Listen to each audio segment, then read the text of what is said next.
Welcome once again to Stewards of Grace. My name is Joseph Bimbo Akinjoko. In today's episode, we are focusing on the intersection between food and faith. In Genesis chapter 2, God gave clear instructions unto Adam regarding what he was to eat and what he was not to eat. And when he decided to violate that law, it resulted in him being thrown out of the Garden of Eden. It is very important for us as stewards of the grace of God to know what we are to eat and not to eat, so that we can dwell long and strong in the body that God has given unto us. That's why my guest today is going to shed more light on what it means to steward our bodies correctly regarding the food that we put into it. My guest is a dietetic chef. She is a wellness coach and also a restaurateur. She serves God in this capacity as a mother and also as a wife. And I have no doubt in my mind that as you open your heart and mind to receive from the wealth of wisdom that she's going to be sharing with us today, your life is going to be impacted with the truth and you are not going to remain the same. Join me in welcoming to Stewards of Grace, Mrs. Atinuke Oyinloye. You are very much welcome, ma. Thank you, sir. Thank you for joining us on Stewards of Grace. It's a pleasure. I'm very much interested in knowing your decision to go into the food business. Was it as a result of you being raised in that kind of business? Maybe your mom was doing it, or it was just a passion. How did you find yourself in the food business? Okay, thank you very much. Although my mom once had the food business, but my decision to go into the business was not directly because of that. I was once working in the bank at the time, and then after some time I left the banking industry and I was waiting on God on what to do, and I was led into food business. But I didn't start as a chef for running a restaurant. Okay. I started by running errands for people. I help people to run market errands because it's one of the major challenges we had, myself and my colleagues, when I was working in the bank. You know, it was the era where we resumed very early and closed very late. Yeah. And then we hardly have time to do our shoppings ourselves. So we always look for people to send to the market. So I step into that gap, and I was helping some of my colleagues. I extended to other business people, office owners, career women, and all of that.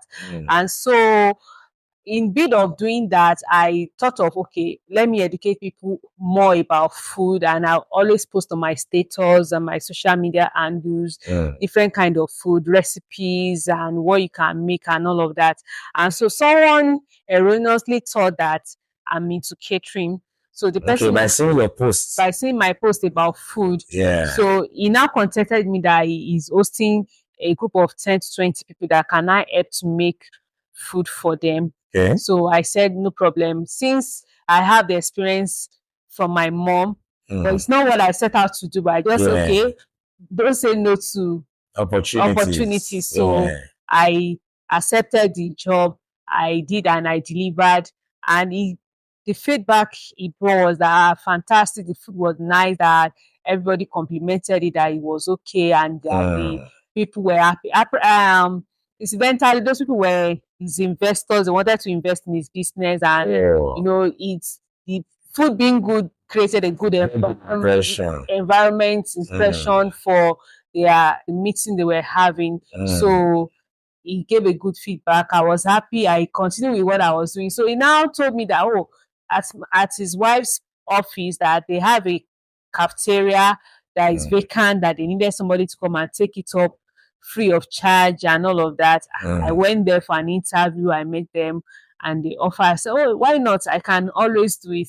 So I employed staffs. We started running it. So along the line, I discovered that, okay, I think I need to know more about this food business rather than just not the way we cook at home and all of that. So how to go about it, the costing and all of that, everything that it involves. So I needed to go for culinary studies. I did that, and that was how I started full-fledged into.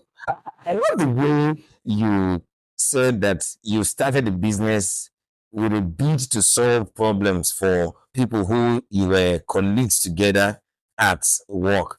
Because a lot of people today, when they want to start business, they are looking for the huge capital. They are looking for millions of naira. Some of them would even come to you with proposals of they want to start a business with about 5 million, 10 million. But that business, if you ask them if they've done it before, they'll say no. So you are saying that you can even start something that is going to be big with a little idea and trying to fill in to solve problems for people. Definitely. As when I started with, if I can remember vividly, I started with 3,500 naira, and that was what only cost me to create flyers, e-flyers that I sent to people. So I don't need to, people send me their list, I cost it, I give them the amount, they send the money, I buy. No, it's just like a service. So it didn't even cost me much. And if you want to cater for your guests, you ask me to cater for them, you have to pay before I do it. So it didn't actually cost me as such. So capital was not a challenge at that time. It was not a barrier. Wow. So what are some of those qualities that you think the people that hired you or the people that were calling you to come and buy those things for them, then what are some of those qualities that you think they saw that made it easy for them to trust you with their money or to buy things for them that they are going to eat? Well, the solution we provide then was ease. It's not easy to do market runs. Looking for where to park your car. You have to go, you have to bargain, you have to argue price. We take all the stress off them. And so they actually look into that ease. It's not just about, of course, I start with people that know me, that I know, my colleagues, my church members, my friends, and then from there they refer me to other people. So, and then they look at the price range. It's not too much. If, for instance, they sell something in the market for 1,000, I'll tell you it is 1,000. But for rendering this service, I'm collecting. So there is transparency there. So because I try to look into the strategy to use, and I felt like the strategy of transparency is the best for me. So I tell you this is the same amount, and you now ask me to buy 5 Congos. At the end of the day, you meet 4 Congos. Is what you ask. So we bring ease, we bring transparency into it. So they get their wares at their doorstep. We look for delivery company, logistic company to make deliver to their doorstep. So the ease is there, the stress is no longer there for them, and then the margin is not so much. So basically. Wow. And then especially so there is something we call market intelligence. Even though someone is not lying, there are some people that when they buy, they may not be able to buy the good stock. There are a lot of people like that. Yes, the time to go to buy good stock in the market, as in the very fresh one, the best of the best. So we have that knowledge, we are able to do that. So when they see that what they are buying is good, is awesome, is what's the amounts, then they are happy. Wow. So as a believer that has developed his or her character, integrity, transparency, so doing the food business can be that starting point over and above capital. Is that what you're saying? Definitely. There's human capital, there's social capital. It's the same thing, social capital. So it's what you do, people will reflect on. Some of these people are people that we've had interactions before in other areas of life before we now go into business together, before they now patronize me. So they already know the person's character. Oh, this person, she's a trustworthy person. Oh, this person, she's reliable, she's consistent, she's time conscious, and all of that. If somebody needs a particular item for dinner, you will not come and say, I'm sorry, I'll deliver it tomorrow morning. So the person will be stranded, will not have what they need for dinner. So you deliver on time, you make out to your promise, your words. You deliver according to your words. And then, we've already had that pedigree. And so it gives them the confidence to even refer to other people and say, okay. Yeah. And then this particular person, I'm sure, when the person that actually introduced me into the catering business, if peradventure had done something and the food was not nice and the investors were not happy, the other doors won't open. He won't open that door because he said his wife was not even the boss at the place of work. He just got to know about that. I have someone that can do the work for you. And then I went to meet the madam. She introduced me to our boss, and that was how the door opened. So one good turn deserves another. Wow, that's very important. So as you do one well, another one will open. Yes. And that's why it's important that one keeps these things very well. Okay, are there passages of scriptures that you dwell on that undergird your food business? Yes. Like which one? Okay. And you like to share with us? Yes, in food business, there's a lot of things that goes on in food business, whether all sales food business, whether cooked food, catering business, everything that has to do with food and beverages. Yes. The consumers, they are not there when the food is being produced. They don't see how they don't get the opportunity to see the environment, to see how it is being handled. And manufacturers or business owner can afford to do whatever they like and just call it a good name and people will come and buy. But as someone that has a fear of God, you must know that we give an account to whatever you do. And then there's this scriptures that is an anchor for me as a person in my personal life and in this business. And that is the book of 1 Corinthians chapter 3, verse 16 and 17. That our body is the temple of God. And that we should honor God in our body. That the temple of God where the Holy Spirit resides. You know that if your body, no matter how anointed you are, if your body is not in good condition, God cannot walk through you. Yes. Once the body drops there, that is the end of the person's assignment here on earth. No matter what the great plan God have for the person. So that anybody that now destroy or defy the body, whatever you do against this body, whether directly or in the life of another person, whether you do it to your own body or you do it to somebody else's body, scripture says that whoever defy the body, that God will destroy that person. So we should not we should be conscious of what we do to our body. So that is an anchor for us in my organization. So we ensure that there's quality assurance in whatever we put out for people to eat. If it is not good, if it is not awesome, we don't put it out. Even if it's going to cost us, we trash it to ensure that it does not go out for people's consumption. Wow. So having that fear of God that if you put something that should not be in people's body, that is not beneficial, that can defile people's body, if you put it as food for them, that God will destroy whoever does that. Having that fear undergirds everything that you do. Yes, sir. Definitely. Wow. That's profound. Because when believers have this kind of mindset, it means that anybody that comes into your space and sees the food and eats it, the person is eating something that is beneficial to the body. Yes. We ensure that we put out wholesome food at all time.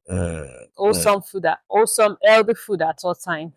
But for customers who do not really care, who are not really bothered about this, who just want to eat anything, what do you say regarding that? They'll say, okay, because if you're going to do something good, it's going to be expensive. Is that not the case? Well, that's not really the case. You see, for people that don't care, it doesn't matter whether they care or not. It is our own assignment to give out what is good. It's just like if you go to an hospital now and you say, doctor wants to treat you. It can be painful. The injection can be painful, but the doctor does not want to say, because the person it is discomforting, don't let me do it. The doctor has to do their job. So it is our job to give wholesome food to people, whether they feel that it is necessary or not. It is our own job to do that. But what we do is to create awareness, to let them understand that this is the way it should be, not the other way around. Because it doesn't matter whether it's not as sweet as the other place. What is it that is doing in your body? How do you feel when you after eating the food? Do you feel nourished? Do you feel energized? Does it food do you good, or it does you harm?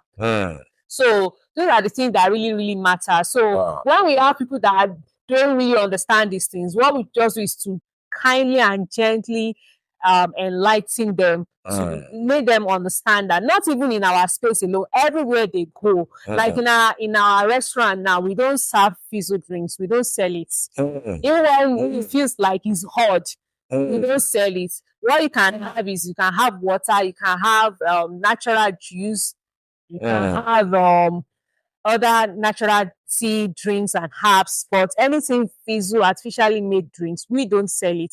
And people be like, why? You are supposed to be. I said, okay, we don't. This is what we said, because we don't want to encourage you to take things like this, so we are not selling it. Wow. Then you said that eating good does not have to be expensive. No, it doesn't have to be expensive. Because the common belief out there is if you are going to eat well, eat good food, then it's going to cost you something, a lot more than what ordinarily you would get if you just buy the regular and just put all of them together. No, sir, it's a misconception. Now, I'll cite 2 examples. Okay. If you take a bottle of a fizzy drink, just like I mentioned earlier, that we don't sell it. I mean, the common one now is about 400 naira minimum. Yes. Now, if you want to take water, which is a natural drink, that same size of water is about 200 naira. And that is if you want to take a bottle water. You can even find a sachet water that is less costly. So, but if you not even say that, okay, I want a drink, I want something, no, not water, I just want a drink, you can take a natural drink. You can take fruits. And orange is not as costly as a bottle of a fizzy drink. So it means like that. Then another way is the method of preparation. There are some ways we prepare food that will make it unhealthy. There are some ways we prepare food that will make it to retain its natural elements of nutrients and vitamins that will nourish the body. So if I want to cook a pot of soup now, the ingredients I'm buying is the same ingredients you are buying. But maybe you put 5 cubes of artificial seasoning. I don't put any, or maybe I put just 1. And we are using the same content of pepper and all of that, and meat or whatever we put in it. I have made my pot to be healthy. You've made your own pot to be unhealthy, but the cost does not change. So it's not just about, it doesn't have to be when you are buying exotic products and all of that. Even the regular products you buy, the regular food item you buy, how do you prepare it? So that the way the food is even prepared goes a long way in determining whether it is wholesome or not. Definitely. Even if it is the same natural ingredients that you put together to make the food, the method can also play a major role. Okay, let's look at the issue of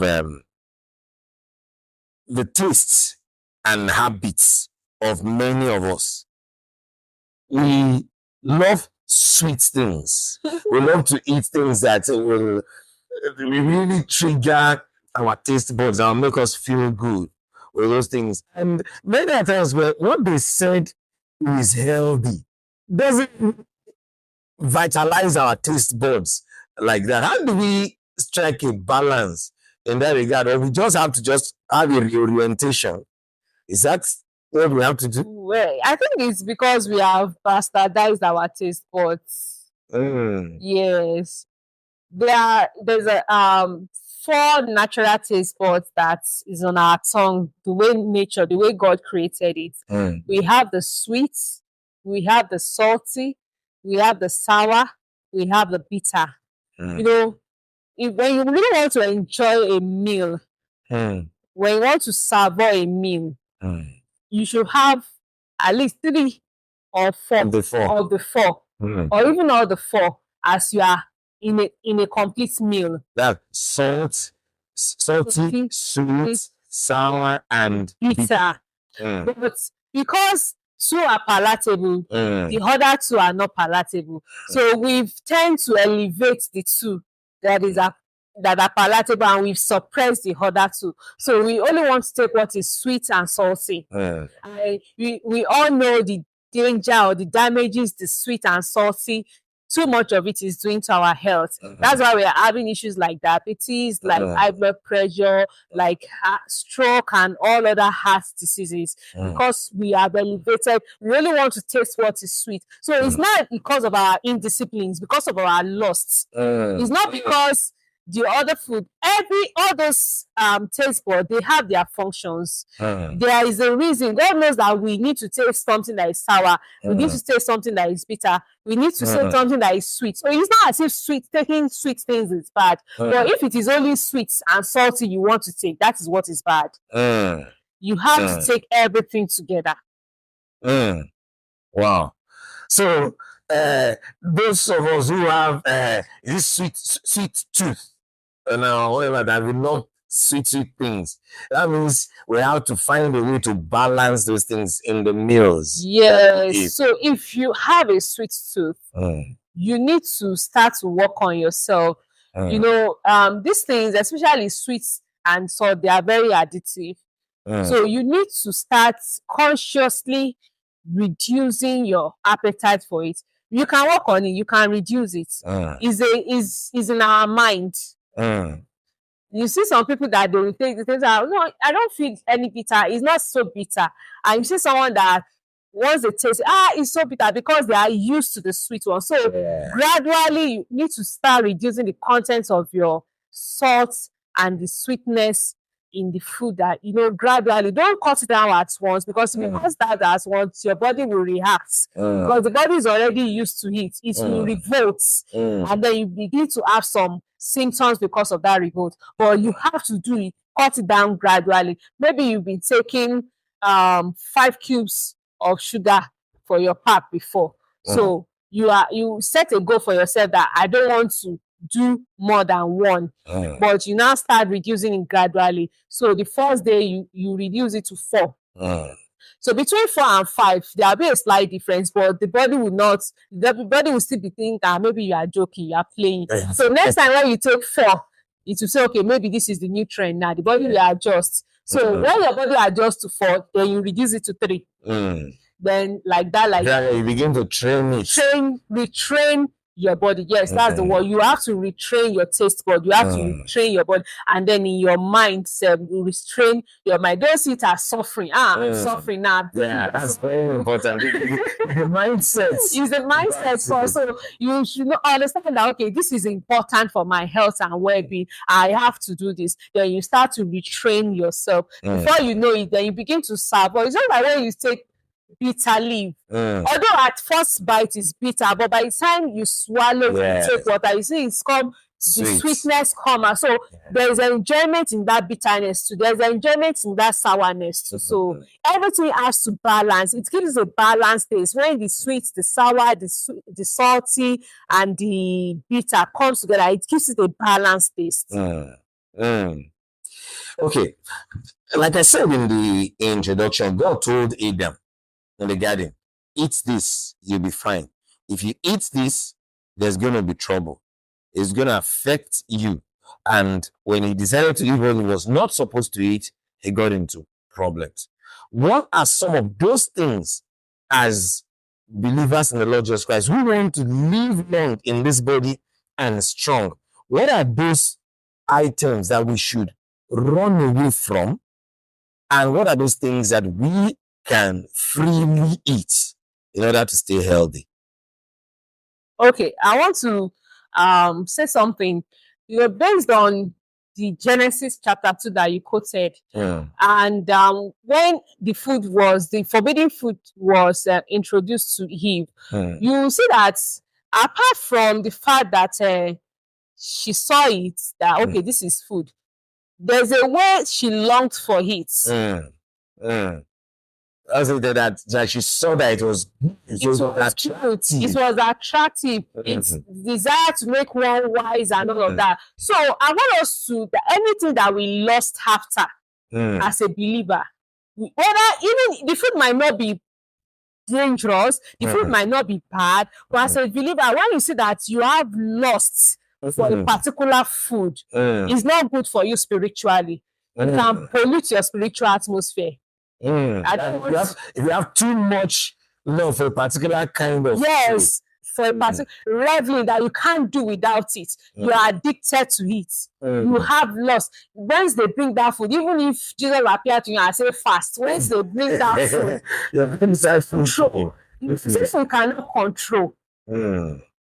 If you have no control for a particular kind of food, for a particular kind of drink, you should consciously and prayerfully avoid such a thing, because through it can open the gates into pollution into your spiritual atmosphere. That being said, now as believers, as human beings, what we eat is supposed to be a wholesome food.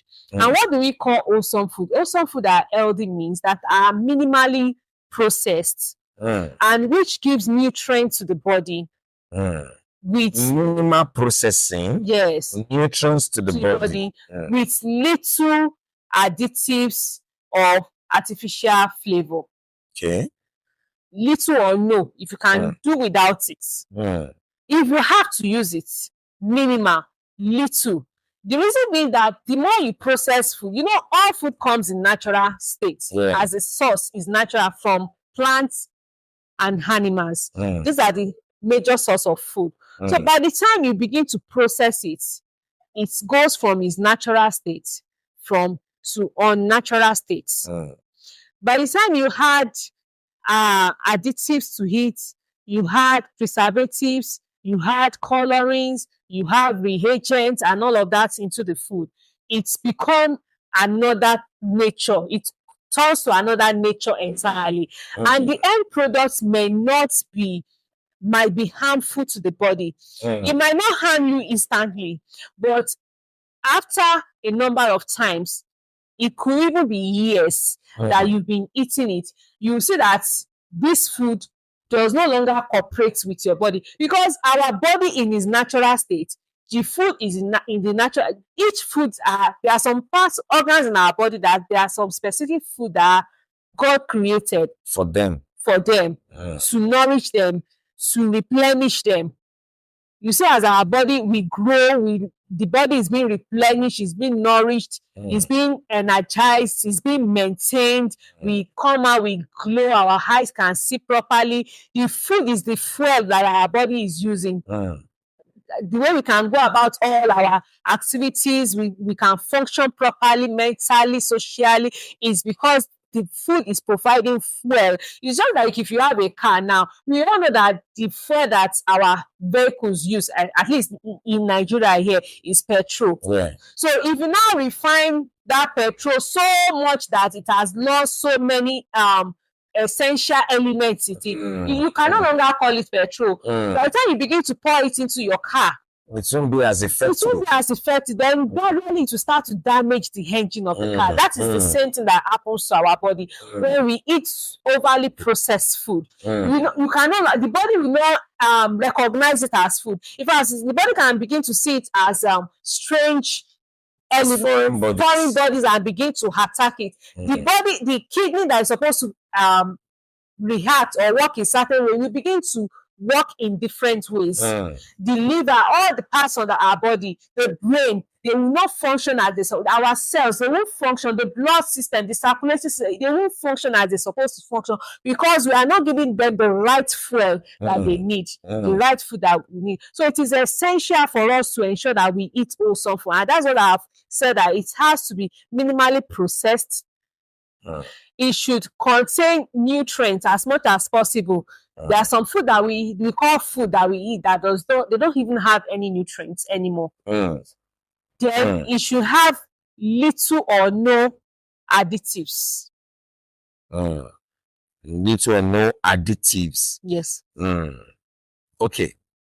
Well, as a dietetic chef, yes, it means that you plan meals for people depending on the condition or the state that they're in. Is that what it means? Yes, sir. Okay. So does that mean that there are meals that could be specific or more beneficial for men, some for women, some for the elderly, some for little children, and like that, and on and on? Yeah. So if that's the case, how do we now marry all of that? A family where there's an elderly person, there's a man, there's a woman, there are children. How do we put all of that together and then still eat healthy? Just like I said before, I said the food we eat fuels our body. Then, how our body have, as we grow in different stages of our lives, our body have different demands. Like a man now, a young man, maybe he's active, he's growing, he's developing his organs and all of that. Or a middle-aged man that is, some men have 2-3 jobs they do together, they expel more energy. So the more energy you give out, the more food that will give you energy that you should take in. So it depends on the need. There's no straight jacket to these things. It depends on your body need at any particular point in time. As women too. Women, there are a lot of things that goes on in the body of a woman. The body is being prepared to carry children, to nurture the children, to run, etc., to take care of the house, mentally, social. We have food that are essential for every need of the body. So you just know the stage with which you are at every point in time, and then you know what your body required. I believe everybody passed through this stage where we were taught 6 classes of food, what each classes provides for the body. So you just know that, okay, in this stage of my life, even at different times of the day, the kind of food you eat in the breakfast is not the kind of food you eat for dinner. Because if you want to take breakfast now, you take food that gives you high energy. But if you take high energy for dinner, when you are going to sleep, then you are not going to use that energy. Yes. You understand? So just if you understand the drift that, okay, this is what my body needs at this particular point in time. Maybe ordinarily you have a flow of activities. If the activity is going to change, like personally, like if I have a job ahead and I know that this job is going to be demanding for me, it might be stressful. Days before that time, or even weeks before that, I begin to build up my reservoir for energy. I begin to eat up for that period, because you might even be in a situation where you don't even have time to eat as much as you need at that point in time. So you begin, just like if there's a pregnant woman now, you are beginning to develop your body, build up your energy, you want to get pregnant. It's not the day you get pregnant, you start preparing your body. You prepare your body, okay, I'm planning to have a baby. You begin to prepare your body for the 9-month journey, for the breastfeeding journey, for even the time that the baby will be running around as a toddler. You have to be up and doing with the baby. So you begin to develop yourself. So when you know what your body requires at every point in time, then you feed yourself accordingly. That's just it. Okay. Now, for the food that we should not eat, you said that anything we should avoid as much as possible, things that are processed. Highly processed. Most of the food we eat are processed at some point or the other. Even the fact that you cook the food is still processing. Okay. You understand? But how many stages of processing do you have? Say, for instance, now, if we have, we all know French fries, from potato to French fries. Somebody that boils potato, somebody that eats it as French fries, someone that eats it as potato chips. The three of them are eating potatoes, but there are different level of processes. So the more level of processes involved, the less the nutrients and the wholeness of the food. So when we are eating, we should be conscious of this, that this thing I want to eat, the most popular thing that people eat, noodles. Between wheat is the original source of noodles. Between wheat, the wheat will become flour. They will now use the flour again to make noodles. Between wheat and noodles, there are about 10 to 15 level of processes before you now even prepare and eat it on your plate. So before, from the farm to plate, from farm to plate, how many processes does it involve? So we should be conscious of that, because the more they process it, because the process means that things are changing. It passes through heat, it passes through wind, it passes through all sort of things, breaking, grinding, and a lot of things goes on in that. So many things will be taken out of it the more it is being processed. So from farm to plate, how many processes is it involved? So you should keep it as minimum as possible. Minimum as possible. Okay. As minimum as possible. So if it is far from being from nature, don't eat it. So the farther it is from nature, the more the processes involved in producing that food, yes, the farther away we should go from it. Yes, sir. Wow. That's very important. Okay, let's look at the business, the food business. What are some of those challenges that you encountered as a believer that would not want to cut corners or have some kind of backups like we hear that some people do when they're involved in the food business? What are some of those challenges that you faced, and how did you overcome some of them? Well, there are so many challenges at different stages in the business, but one of the major challenges we had was the time we were trying to get a space. We do catering services, but then we're thinking of, okay, let's get a space where people can walk in and eat every day, so that we can serve more people and all of that. So to get a space was quite challenging, a space in a good location within our budget and all of that. And we've tried all form of things that we can do. It was not working out. So we were trusting God, we were praying, and we got a place that is okay in terms of location and then the budget and all of that. But it was way beyond our budget. And we were praying, and thankfully the person who owns the place was also a believer. So even though it's business, but then he was able to, God granted us favor, and then we were able to get something done. God made provisions when we actually needed to make some payment. God made provision for the payment. We were even granted flexible payments. I've never heard of such. Renting a place for the first time, you are able to play flexible, structured ones. So we thank God for that. So God helped us for that one. And then I remember that when we opened, we had inspirations on how to go about the marketing strategies and all of that. And people were like, wow, who taught you this? How did you go about this? And then even when we want to pray, I remember vividly, even up till tomorrow, I still do it. Sometimes I'll just say, angels that cook manna in heaven. He said, come and join me. Let's cook. It's time to cook. Join me. And many times there are direct instruction from the Holy Spirit. Sometimes I might even ignore it, and then I will now later see the repercussion. Okay, do this, put this, remove this, do this way, do this. Even when I go shopping, I used to pray that God help me to get the right stuffs, the good stuffs. Because sometimes you go to the market, you think you are bought nice. By the time you get home, you see that what you bought is not so good with valuable money, and you'll be pained. So I usually put that in prayer, that God help me to buy the good ones, help me to make the right choice. So as a believer in Christian, God, you need God all the way. You need God all the way, making the right choice. Then in place of hiring, people that I've made a mistake to hire someone that did something that could almost ground the business. So in place of hire people that work with you, people that you relate with in business, how we find favor as an employer. You also need favor from your employee, seriously, so that they can run the business with the fear of God.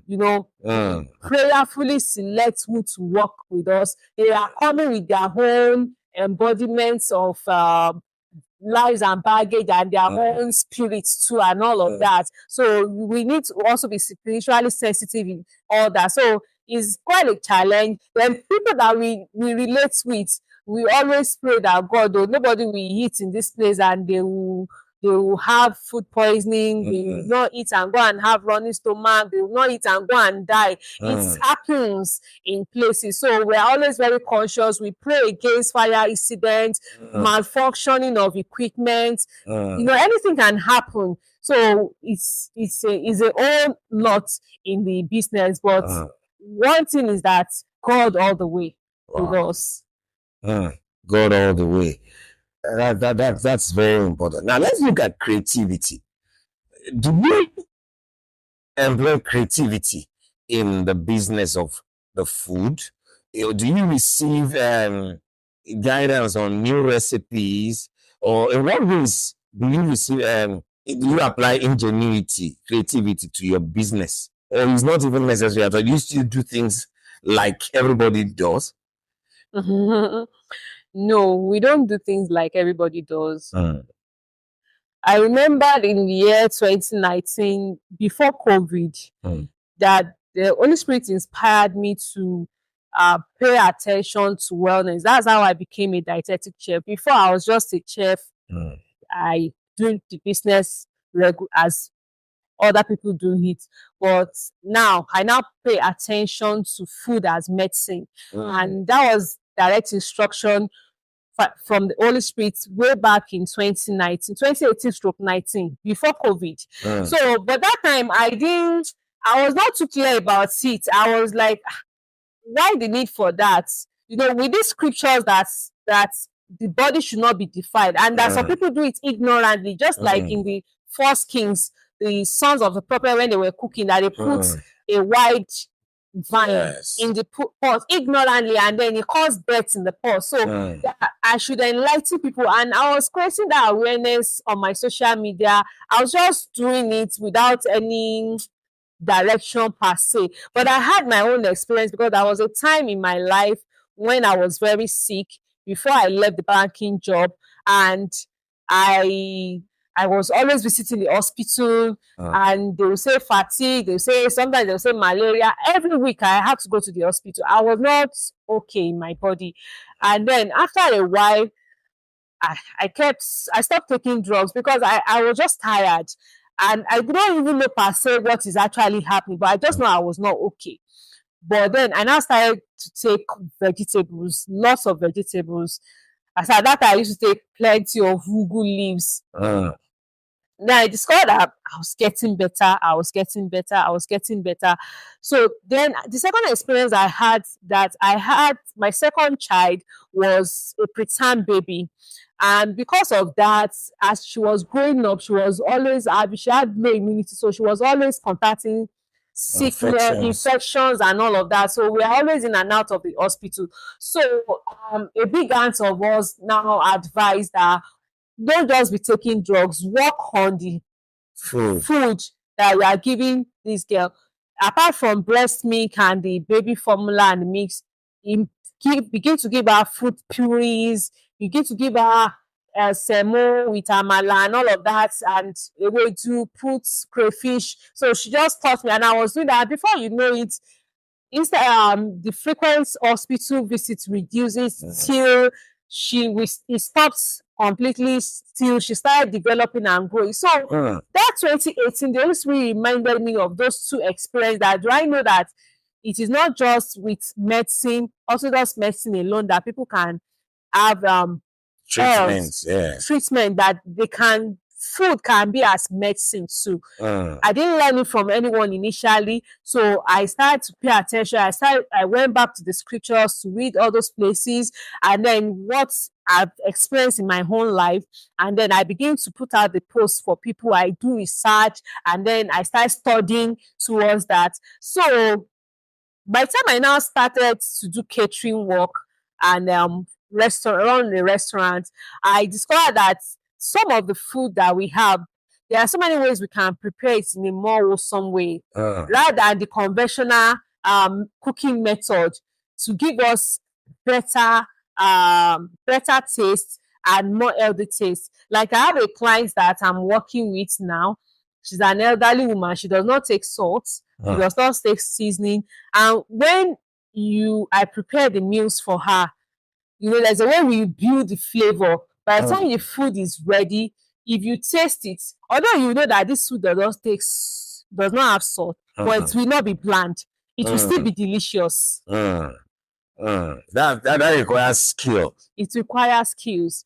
So those are some of the things that come up. And I won't say that it's because I study, it's because I learn. I know that God inspired me with those ideas and training. So I have so many recipes like that. I also develop spices blend for people that want to stop using or reduce salt and artificial seasoning in their food, so that when they use it, it's not only that the spices will improve the flavor of their food, it also does the work of healing in their body. So these are the things that I have done over the time. I won't say it's because I have learned it. Even when I learn, sometimes I just, God strategically position me to places where I can learn those things. So I'll see attributes all the glory back to God. Wow. That's awesome. And in this food business, how important is having the right kind of relationship, or being relatable with people, such that you are not the standoffish, the obnoxious, bad-mannered? Because there are some people, you go to their restaurants and the manner in which they will look at you, do you want to buy food? If you don't want to buy, just go. Or just that kind of, how important is it to learn how to relate to people properly in this food business, and also do it as children of God? Well, this is one of the things I actually tell my team, that you serve with respect. Even if you are giving only water to someone, if you don't give it with respect, the person might not like it. If you are serving, what's the most I don't know, if let me say the most respected food in Yoruba land is pounded yam, and maybe with egusi and bushmeat and all those you're making them up water and all of that, and you just threw it on the table. The person will not appreciate it. You will not make the person feel like a king. You are supposed to make our customers feel like a king. And one of the ways, number one, is the atmosphere. When they come, is the place well arranged? Is it neat? Secondly, the people that are welcoming them, are they friendly? Is the atmosphere friendly? Even from the gate man, from the parking space. Some people want to go and eat before they get a space to park is a whole lot. And they are coming with stress already on their face. So then you take care of that. Then when you plate the food, the way you plate, the kind of dishes you use, you can put a 1 million naira food in a plastic dish. And you can put a 10 naira food in a ceramic dish. It should be the kind of dish you use will help to elevate the value of your food. And the way you present the food, anybody that walk up to you as your customer, we are welcome, sir. You are welcome, ma. Even if you are way older than the person.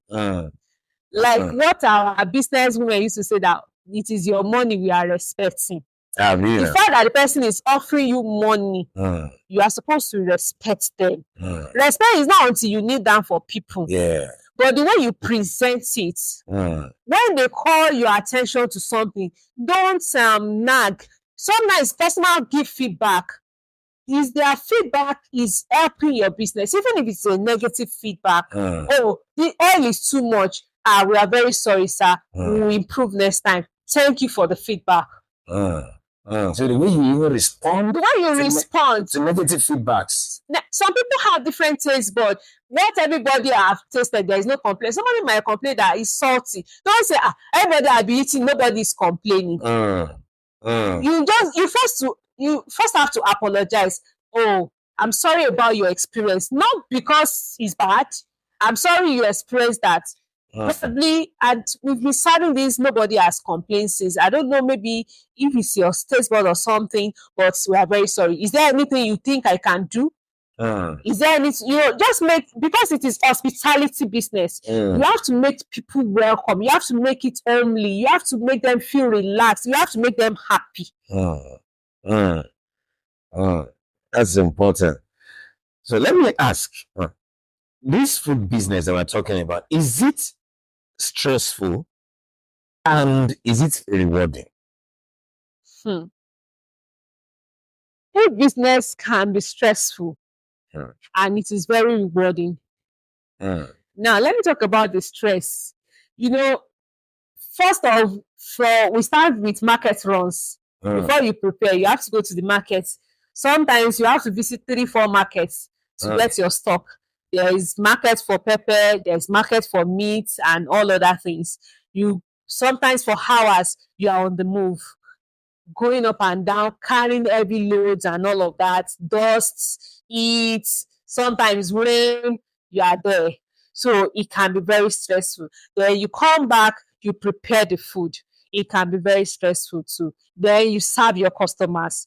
Sometimes you are opening from morning to evening. Sometimes when you're about closing, that's when some customers will come and say, we want to buy. You don't want to come, not because of the money they want to pay, but usually I'll feel that if I turn this person back now, the person might go home hungry.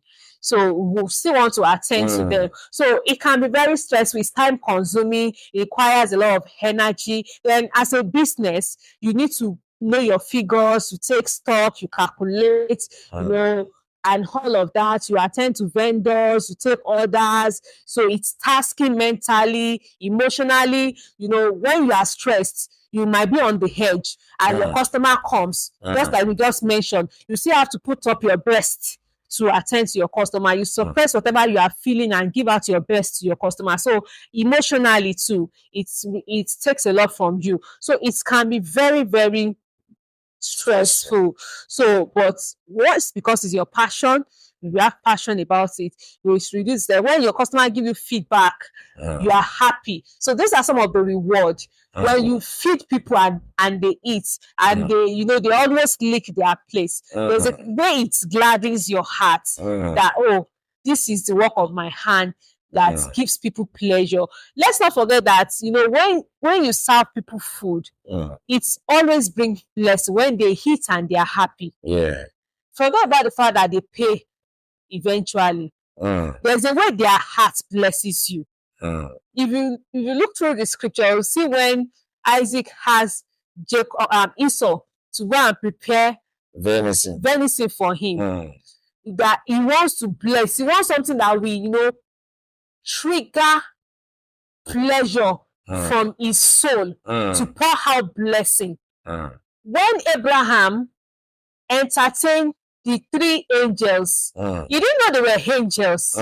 He quickly prepared something, and after they have eaten, they bless him. And so many like that in the scriptures, where people after eating, they pour out blessing from their heart. So I've catered for people that after they see the food or after they eat the food, they just bless. Imagine if someone is having that's the fact that they are praying. Of course. Heart is still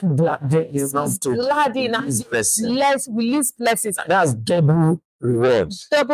Imagine if somebody is having a wedding party or funeral party, you've invited guests from far and near, they travel down, and you committed a caterer to do a job for you, and the person delivers well, and all your guests are happy. And even someone that does not want to gift you before, they gifted you because they ate and they are well fed. The person will be joyous. Even the caterer too will be happy. If it's the other one, the person will also be angry. The person will react.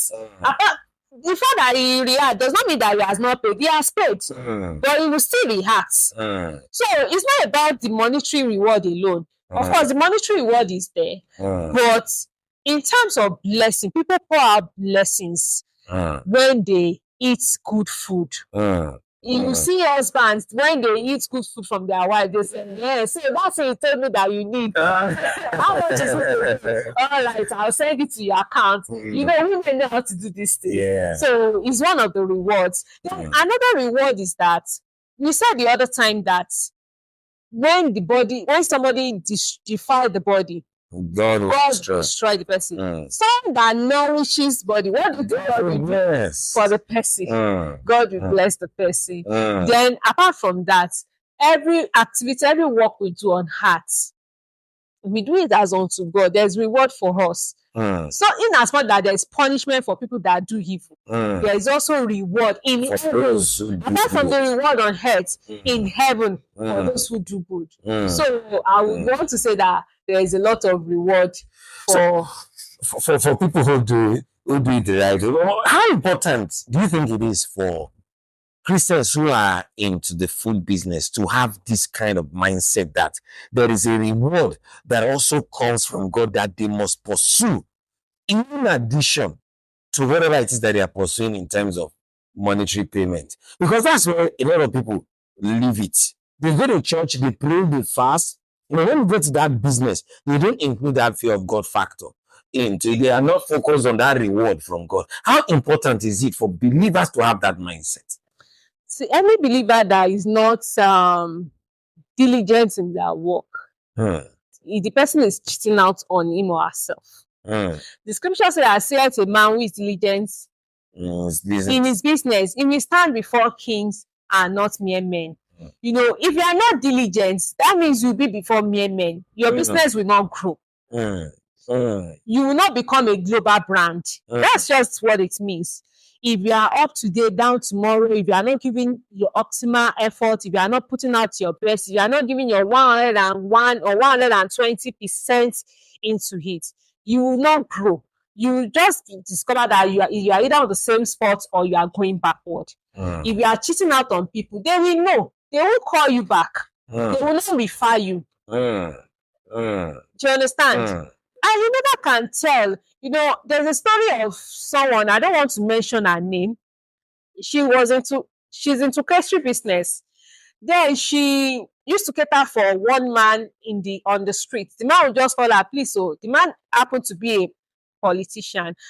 Please, so I'm expecting some guests. So can you help me? She will do it. She does it with all her heart, because the mistake some people make, because you are doing it in a small scale, just do it shabbily.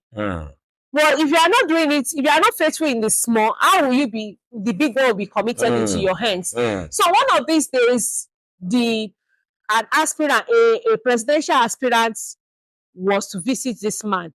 The caterer did not know who is coming. They just called her as usual. That please, so I'm expecting some guests. Help me to prepare something for them. And she did, as she usually does. When this presidential aspirant ate the food, she was like, wow, this is great. This is nice.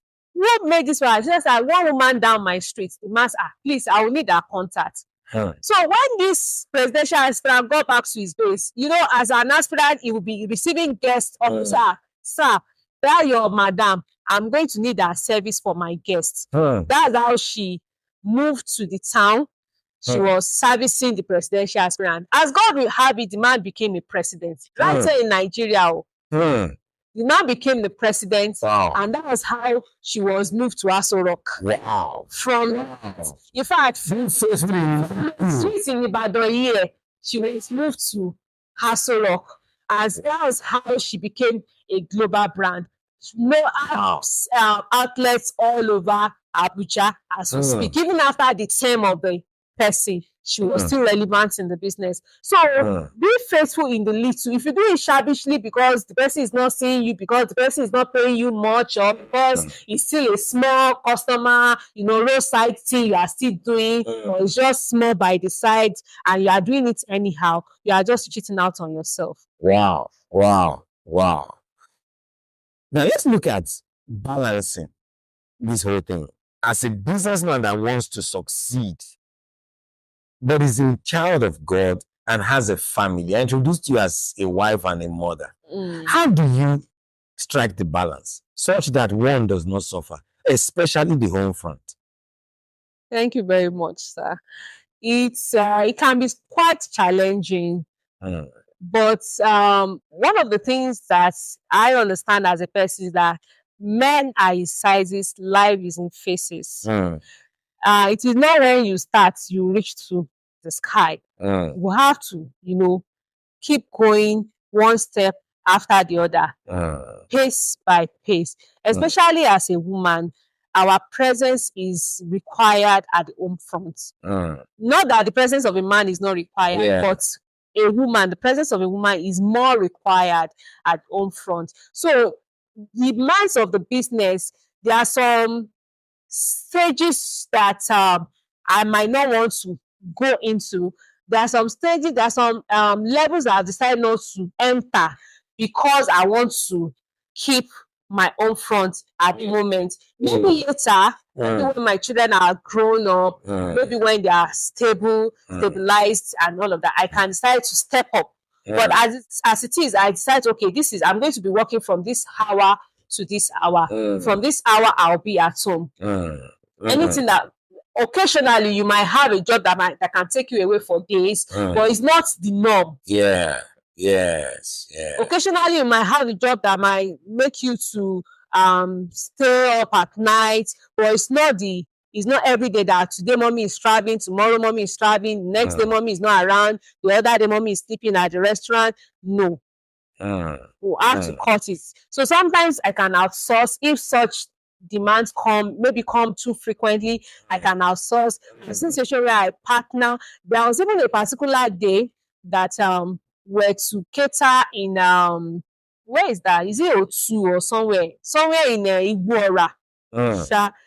We've worked overnight, and one of my daughters was not feeling too well. I needed to send my team. I said, I can't follow you because my daughter is not feeling too. I need to take care of my daughter. Please go ahead. And I had to call a friend that is more capable to follow them. It will cost me more. I will not be there and all of that. But as a child of God, I committed it into God's hand that God, please take control. And God helped us. The job worked without a hitch. They came back and everything was okay. But there are some sacrifices that as a parent you have to make while you are doing business. It's not all about money. It's not everything that money can buy. And let's not forget that these children, as they are, especially the children, even the husband too, the wife too, there are some things that you cannot go back to it. If you don't make money today, you can make money tomorrow. But if you miss out in your child's life today, if you miss out in your partner's life today, you may not be able to go back to it and correct it. So having that in mind, we try to create balance. It's quite challenging, but we still try to create balance one way or the other. Then we carry the family along. So sometimes they also come around and help. Some now just say, you guys should go home. They say, no, we wait for you. When you are done, we go together. They come around and help. Everybody, my husband, my children, they all help when the need arises. So we carry them along in the process. So and then we make sure as much as possible we create time for the family so that when the demand arises, they know it's the demand that arises at this point. They have that understanding. And we don't ensure that his demand does not arise all the time like that. How important is continuous self-development in this food business for a believer in the Lord Jesus Christ that wants to succeed? And how also do you balance doing what is trending and doing what is right? Okay. Let me put it this way. There are some people that believe that everything that is trending is bad. It's not everything that is trending that is bad. That's why, as a believer, you have a discerning spirit. In fact, as a believer, God can make you a trend setter. You can be a pace setter. You can even be the one that God will use to start a trend. You can even be the one that God will inform ahead of a trend that is called me to prepare you for it. It is not everything that is trending that is bad, but it is left for you to shift it, to take out what is good. There are sometimes you might have to borrow some trend, not entirely. You can take out one or two things that is valuable from the trend, then bring it to yours to recreate something else and come up with something great eventually. So you don't have to join the trend. This is what they are doing now. You have to do it. No, you wait on God for divine inspiration and direction, and then you have a discerning spirit. Okay, now let's go back to serving meals. There's this thing about portions. The part of the food that should be more than the others. Some have said that if you are eating swallow, that the soup should be a lot more than the swallow. That soup gone, that is a real meal in it. What should be healthy portion of a believer that wants to steward his body correctly? What should be the portion that person should have in mind when he's eating? Okay. So let's go back to what we're talking about, the wholesome food. Now we have 3 varieties or 3 categories. The first one is all grains. Okay. So from all grains, we have our corn, our non-polished rice, our millets, our sorghum, all those ones, our wheat, our majorly carbohydrates. Then maybe then we can also say carbohydrates in terms of tubers and all of that. Then we have the second category is the fruits and vegetables. So we all know what fruit and vegetable is. Then we have our lean protein. Lean protein is the protein that are not high in fats. You understand? So maybe they are from poultry, they are from fish, snail, rabbit, white meat, and all of that. Then legumes, beans, so all the kinds of soya, the milk, and all of that, eggs, poultry food, and all of that. So we have those 3 categories like that. So when you want to portion your meals, we usually advise to have a portion into 4, your plate into 4. You can do imaginary portion into 4, or if you have a portion plate, if you're on a diet, if you have a portion plate, you have 4 portion plates. So one of the portion will be for your whole grain, whatever it is that it is your whole grain, and then the size should not be more than your fist. So when you put your fist this way, whatever you are eating as your carbohydrates should not be more than your fist, more than the size of your fist. So as in the 2 put together, I'll be one. No, one hand. One hand is a fist. So don't worry, relax. I know what am I saying. Let's hold on first. So because that is the side of your meal. Yeah, that's side. The whole grain. The whole grain is the side. So the fruits and the vegetable in your food should not be double of the whole grain. That's the 2 fists. Yeah. So the size of, so if you are eating the size as the whole grain as a carbohydrate, then this one should be this size, the 2 fists like this. So the portion of your soup, the portion of your vegetable in the plate should be this way. So if I'm eating one scoop of rice, I should take 2 scoops of vegetables. Okay. And fruit, if fruit is going to be there. So it could be our pepper, our we have living vegetables, we have fruits, we have carrots, we have all of those things. Can be 2 portions of it. Then the last one is the lean protein. So it's now be 1 portion of lean protein. So the ratio will now be 1 to 1. Okay. Yes. So the all grains or the carbohydrates will be 1 portion. The fruits and vegetable will be 2 portions, and then the lean protein will be 1 portion. The lean protein should be the size of your fist. If you can afford up to that, why not? Okay. There's this thing that they also say about the color in your plate. What do you have to say about that? The different, you should have different colors in your plate of food. Okay. Or something. So there's a way people ask that, how do I know if I'm eating a healthy meal? Okay. So one of the simple way, because not all of us will become a nutritionist and begin to calculate how many calories and all of that and all of that. So one of the ways you can, put yourself in a check to know if you are eating healthy is that you should have varieties of colors on your plate. So for instance, if I'm taking, let's say, a plate of rice right now, so my rice could be, say, white, then my stew is like reddish or something, then I could have some greens, which is my leafy vegetable. It could be my let's say amaranth vegetable, efforted green vegetable. It could be shoko. It could be anything. It could be whatever, anything I can afford or find around me. I could have some carrots with it. I could have some cabbage with it. So by the time I put that together, maybe my lean protein too is there. You see that from that plate, you'll be having 4 or 5 colors. Then maybe you have an orange you want to take thereafter, or pawpaw, or pineapple, or an apple, whatever it is that you want to take. So eating healthy is not so complicated.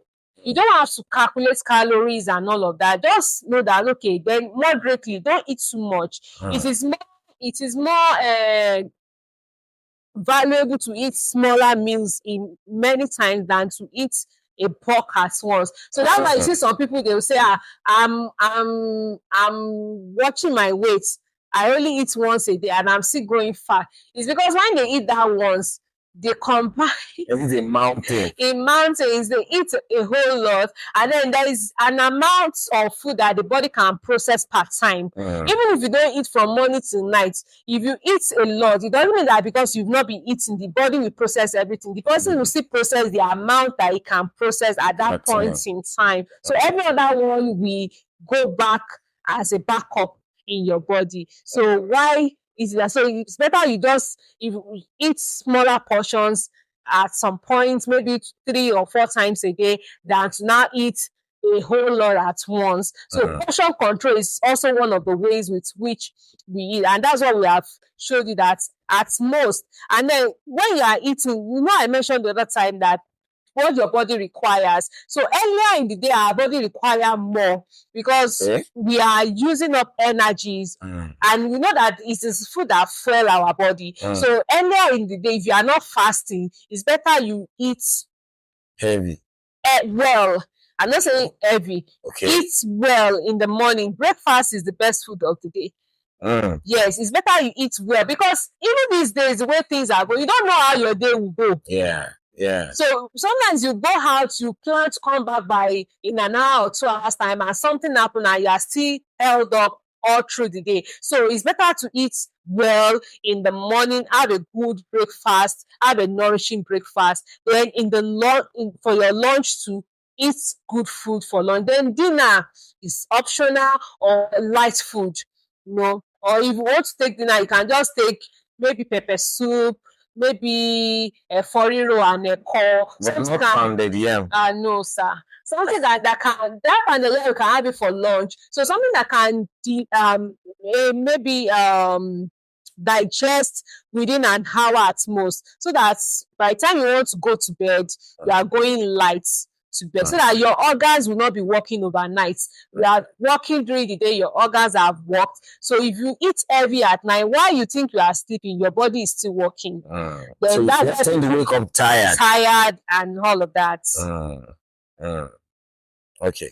Now, for adults or maybe people who, for health reasons, they have been told not to eat every kind of food that is offered to them.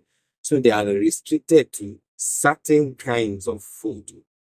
Now, how do those people handle that period and save themselves from a lot of bother? Because when you are limited to some now, they say they can't eat carbohydrate because of their health, maybe because they are diabetic or something.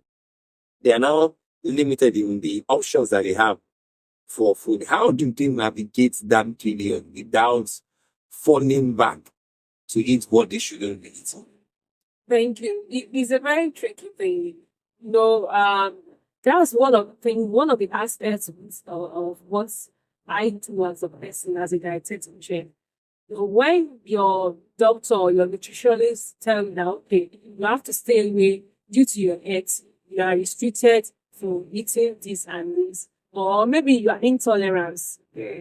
Some people eat certain things and their body reacts, or maybe you have allergies. I know some people that have allergies to crayfish. People have all kinds of allergies. So how do you now go about the limited options that you have? How do you go about it? First of all, is that you have to prepare your mind. Don't see it as a problem. Because for every challenge, there is always a way out. Don't see it as a problem that, oh, this is a big problem. Because by the time you call it a big problem, it's like a big problem. So just know that, okay, this is a phase. I need to adjust. And change is constant. So what you are used to, you need to change it to something new. So and embrace it as a change and adopt it as, okay, this is a change of lifestyle.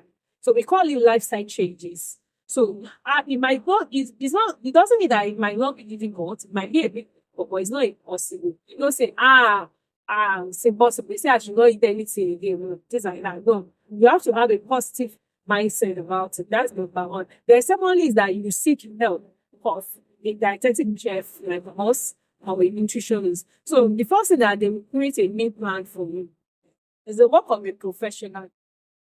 So from that limited few options that you have, they can create a lot of meals out of it. Take for instance, for beans now, from beans we can make beans, plain beans with stew. You can make beans porridge. You can make beans and potato porridge, beans and yam porridge. You can make gbegiri. You can make moi moi. You can make akara. You can make ekuru. You can make alakpa. Ekuru with beans?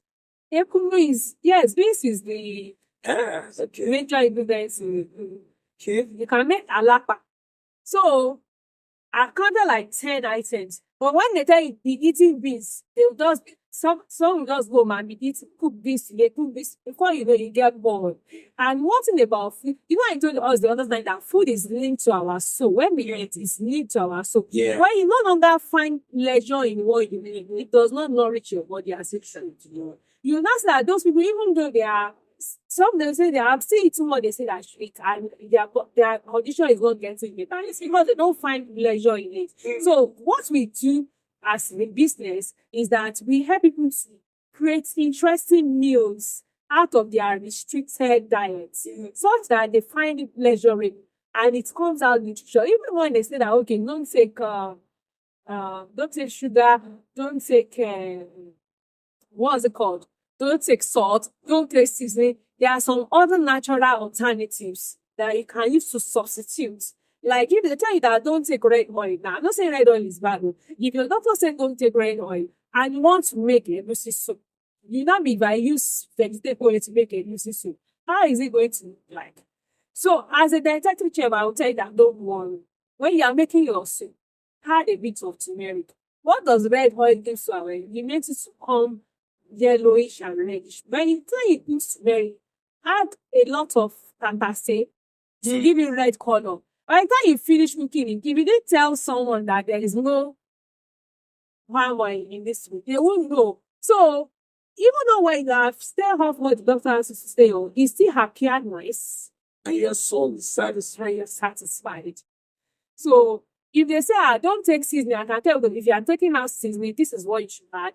Add this and add this. It will improve the natural flavor of your food, such that the food will taste nutritious. Seasoning is not the only way with which you can make your food taste nutritious. So we can give you other healthy alternatives to it. So with that, you'll be able to have good nutritious meal, even though you are on restricted diets. Wow. Now, as we round up, let's look at evangelism as Christians, because we are serving God and using every platform that we have within our businesses to bring glory unto His name. In what ways can we evangelize people if we are owning the food business? In what way can that business be a platform for evangelism, for winning souls for Christ? Well, thank you very much, sir. Throughout the scriptures, we've seen how food has been applied in reaching out and preaching the gospel. Jesus Christ, our Lord, he turned 5 loaves of bread and 2 fishes to feed 5,000. And it's not as if he started with compassion. He said, these people, they've not eaten. Yoruba used to say that when someone is hungry, nothing can enter their ears. And there's scripture that says that people does not know about the gospel because they've not been told. Because they've not heard. They've not heard because they've not been told. So how can they now hear when they are hungry? So there are some times that when you want to go to certain area for to propagate the gospel, it's good to carry food as an element. Because people say, at least it's now hear what you say. Or when after we have heard you, we are sure that we will not go back hungry. So food poses a great as a great element in evangelism. We've seen it all over the scriptures. We've seen it work. Recently, I worked with a particular organization as an evangelist, and we went to a certain area for. There's a program coming up. We've been going there for evangelism. We've been going. So one of the days, last night, we decided to do outreach. So on the table, there are pap of rice and beans, raw ones actually. But we were able to gather over 200 people that came for the outreach. We told them about the program. We shared the word of God. We prayed. We shared the food. And a lot of them came for the program, and they were testimonies.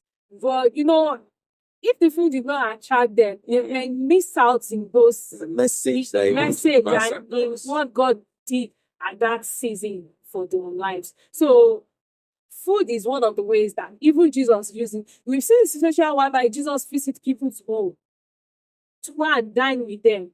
And a lot of people came, and those families will never be the same again. When they invite, and then we also had in the scripture whereby believers were breaking bread from house to house. They will come to my house today, share whatever I have, go to another person's house, they share and then it fosters communal bonding with their family. So it's not as if we just come to church, say amen, and go back. You see that there is a kind of bonding, the relationship that is beginning to form in our midst. Jesus even told us to continue to share communion. And communion is an element of food, bread and wine, that we should continue to share it to the remembrance of Him. So we see that we cannot take food out of gospel. So as a food business, you should ensure that you position ourselves properly. There was a time a particular diocese in used to contact me to cater for their ministers on Sundays, because it's God that these ministers will come to church very early. After the service, people are still waiting on there for counseling and all of that they need to eat. So as I'm serving I'm serving God, because when a minister is hungry and somebody is there, is depressed or ask the minister is hungry. The minister might not give rap attention. The minister will be in a hurry to go and eat. And then somebody is not well, somebody spiritually is not meet because of that. So I found it as a privilege at that time to be able to serve those people. Because every Sunday we send them to the parks, they eat, they are able to stay till whatever time that lasts them before they go to their houses. And such as it is, you see that in some churches where they have canteens around, where people go for camp. Imagine if they don't have food to eat around. Even if you are fasting, you still breaking fast. Mm-hmm. So it's very essential to position yourself to meet people's needs as a business. Before I ask you to say whatever God lays in your heart to the people, I wanted to address those who want to start the food business as equals in the luxurious right, knowing that they are going to give an account to God one day for even the way they handle the business. What are some of those things that you think they should know or they should keep in mind as they venture into the business of selling food? Thank you very much, sir. For everyone that wants to go into food business, the other time you might ask me about the challenges, the stress, and the reward. So let's not just go because of the monetary reward. Any business can give a monetary reward. But let's also go because of, number one, to understand that service to humanity is the best work of life. Anything that requires you to give value to people, to serve them, to make them feel better, is quite rewarding. So add that at the back of your mind. You don't say, it's not because of, as long as I make my money. It is not all about money, because there's many things, many blessings that money cannot buy. Many blessings that money cannot buy. So if all our life is about what we gain in terms of money, then it is full time. So we should understand that it's the best work of life. Do it with all your passion. Do it with all your heart. Do it with all joy. Do it as unto the Lord. Even though you are exchanging value for money, make sure that you are giving great value from it. Then another thing is that you should be trained. You should be trained. Don't just say, after all, I cook at home. Especially women. You say, maybe I cook at home and my husband just comment that my is delicious. You are not only cooking for your family, you are cooking for a lot of people with different background, different desires and like that. So you have to be well trained in the job. Then you have to train. Food business is not just about cooking food. You need to know the business of the food business. The business of the buying and the selling. How much do I buy? How much do I sell? What are the things I need to put in place? How to run the operations, so that everything will be smooth.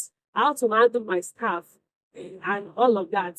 Keep things, whatever I train, all these things you have to learn it. Then finally, the spiritual aspect of it. You need to have God as your backing. There is no success as a believer without God. Don't just take it casually. Don't commit your business into God's hands. Ask Him for living, for directions. Ask Him for protection. He will communicate with you. He will give you inspiration. He will tell you of things to come. He will grant you favor. There was a particular time that people would just say, I saw your banner. I saw your banner. Somebody told me. I'll be like, I don't know this person that is telling them. Do you know that angels can advertise your own business? There are times that I've made mistake in cooking. Not mistake like the dangerous mistake. Maybe I feel like, I should have put a little bit of more of this or that. And I will pray that, please, Holy Spirit, perfect this one. And nobody will complain. There are times that we have job and we are overwhelmed, or sometimes you don't even know how to go about certain things, or something just come up. Everything can go wrong. and I'll say, Holy Spirit, help me. Sometimes I will invite the heavenly hosts, the angels, oh yeah, even that is manner. Come and prepare this one too. Yeah, let's walk. And then you will see that at the end of the day, everything turned out perfectly well. So you need God. You said that the children of the world, they are wise in their own ways. So you as a believer too, you should run to God as your backing.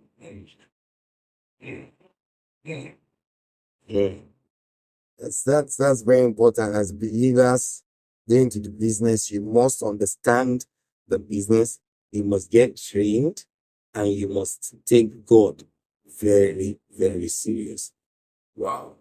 Thank you so much. I don't know if there's anything on your mind that you would like to tell our audience.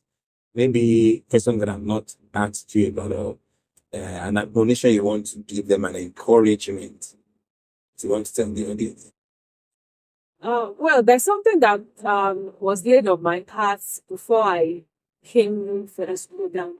And I want to say that word is also a challenge, and it's also calling me to the challenge as well. You know, in the world of today, there is a lot of things going on in the food industry, food and beverage industry, especially in terms of manufacturing, processing of food and all of that. You know, like we said earlier, that there are awesome food and there are unwholesome food. And the unwholesome food is more profitable because of addictive chemicals, sugar, and all of that. They make more money. Most of the food that we see that are being promoted heavily and all of that, some of them have unwholesome items. So I remember the story of a particular man called Cadbury, the popular chocolate drink that we know. And when he was to invent that drink, he said in the town where he lives, that the only drink where people gather and hang out and have fun together, the only drink they take is alcohol. And he felt like this is not too good for their health. So as he was praying, he was inspired to start serving chocolate drink. So he opened a cafe where people can come and bring their friends, hang out with families, and what they are served instead of they are served chocolate drinks. And before you know it, it became a global brand, which we have up to today. So if believers can also come with innovations, with inspirations, with ideas of healthy options of food. When we say don't take fizzy drinks, what are the other options that are there for? Healthy options that are there for? Is somebody that will come up with it. Yeah. When we say don't take unwholesome food, do we have enough wholesome food? When we say people should take farm enriched food, how many farmers do we have? Even in farms, some people are still trying to cut corners and do all of this. How many people can stand for God and say, oh, I am not going to cut corners in this farm produce that I'm baking? How many people can stand for God and say, in this restaurant that I'm going, this catering business that I'm running, I'm not going to cut corners. I'm going to do it the right way. How many people can come with innovations, with products that can replace the unwholesome one? So that, because now we see a lot of diseases coming up, a lot of strange mutations in our bodies, a lot of things that we don't know of before we start to hear of them because of strange food that we are eating. So I want to join that as a challenge to every child of God out there, especially in the food industries, that we should stand for God, and then we should wait on Him for inspiration, for ideas, to come up with products that will be a better alternative for people, so that we'll have our world filled with good food and people will become healthier. Wow. Thank you so much. You're welcome, Thank you so much for the amount of wisdom, trunks of wisdom that you have really released today. And I pray that God's grace will continue to abound upon your life. And even, I can call it your food ministry. In the name of Jesus. Thank you so much, man. You know, there are so many things I would love to touch. Because of the brevity of time, if we reach out to you next time, You still oblige us. Like God's grace, definitely. Thank you so much. Thank you so much. You are welcome. Thank you for having me. Thank you. So thank you so much, everyone, for joining us on Stewards of Grace today. I'm sure you heard a lot today that has been a blessing unto you. I will encourage you to take on that challenge. There's a lot of unwholesome food around. But if people are going to drop the unwholesome food, we are going to have to provide them with the alternative of wholesome food so that when they receive that, they can serve God in the use of their bodies and they can live long and strong to push and advance the cause of the kingdom of God here on earth. So take that as a challenge, and we hope that in a few years from now, you will give a testimony that you were challenged on this platform, and this is the product that you have been able to receive. Your generation is counting on you. Many lives will be saved because of you, and I'm sure that heaven will reward you because of it as well. God bless you, and we hope to see you in the next episode.